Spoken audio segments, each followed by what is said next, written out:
මේ ජ්‍යොතිෂ විශ්වාස කරන්න ගත්තේ. ඉස්සර නම් විශ්වාස කළේ නැහැ. ඒත් මගේ අම්මයි තාත්තා නම් ජ්‍යොතිෂ විශ්වාස කළා. මමත් මේ ප්‍රශ්න ගොඩක ඉන්නේ. මම මේ Facebook එකෙන් තමයි මෙතුමාගේ පළවෙනි වීඩියෝ එක දැක්කේ. එහෙම දැකලා තමයි මම මෙතුමාව සම්බන්ධ කරගන්නේ. සම්බන්ධ කරගෙන මගේ ප්‍රශ්න මම මෙතුමාට ඉදිරිපත් කළා. මෙතුමාගෙන් නිසි පිළිවෙලදී උපදෙස් ලබා ගත්තා. දැන් මම මේම උපදෙස් ක්‍රියාත්මක කරමින් ඉන්නවා. ජ්‍යොතිෂය කියන්නේ ඒ සම්බන්ධ ඒ විෂයන් හරි පුදුමාකාර දේවල්. ඔයාලටත් කිසියම් ප්‍රශ්නයක් එහෙම තියෙනවා නම් මෙතුමාව සම්බන්ධ කරගන්න. මෙතුමා නිසි අවශ්‍ය උපදෙස් ලබා දෙයි. ස්තුතියි. එතකොට තේරෙනවනේ මේ ජ්‍යොතිෂය වෙන අය බලලා එව්වාගේ පිස්සු විදියට කියන්නේ කියවෙන්නේ නැති විදියට දේවල් කියලා.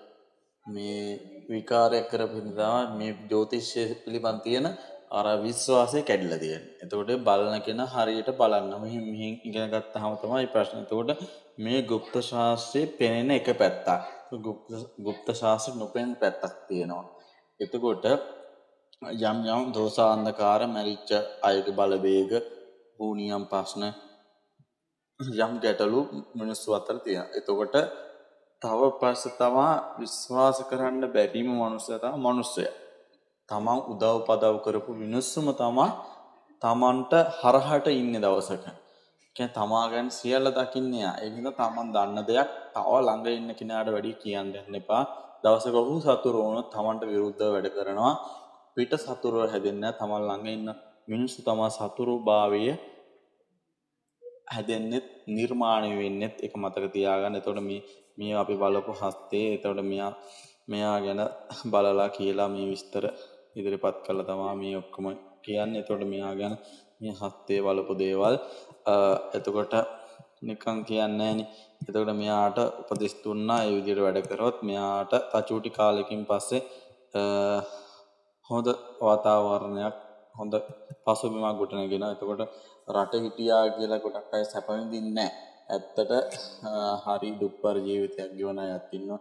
රැකී ආරක්ෂාවල අපේ රටේම ගියපු සිංහල අය තමන්ට ඒ රටේ ඒ කියන්නේ අපේ රටේ ඉඳන් සිංහල අය ගිහිල්ලා සිංහල අයටම කෙල ගන්නවා. ඒ රටෙත් කෙල ගන්න.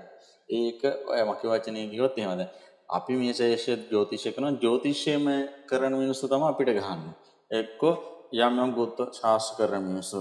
ඒතකොට තමන්ට අනුන්ව වටලා තමන් කවදාවත් මේ සංසාරේ ගොඩ යන්නේ නැහැ. තමන් අනුන්ට වලකජ්ජ ගහන්න වැඩ කරාද තමන්ටම ගිනි ඇවිලෙන මොහොතක් එනවා. ඒ වෙලාවට දෙයියෝ බුදුන්වත් පිහිට වෙන්නේ නැහැ.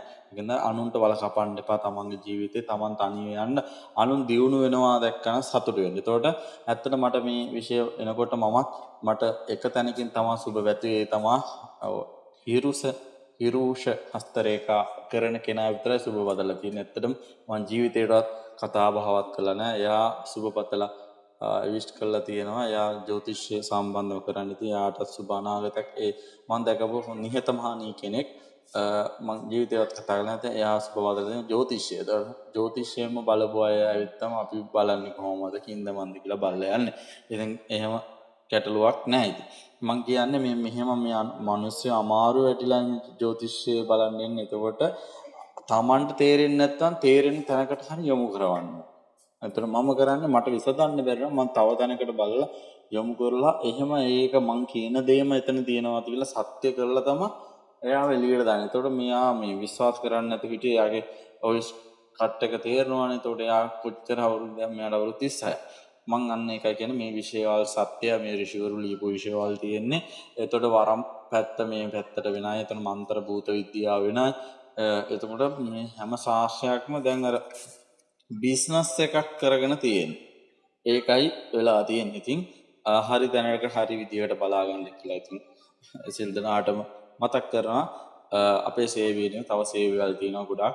ඒ තැන් වලින් ගිහිල්ලත් බලා ගන්න විදිහට කරපිටින්. මොකද අපි ගාවටත් එන්නේ බොහෝ තැන් වලින් බලලා තමයි. එහෙනම් ඔබට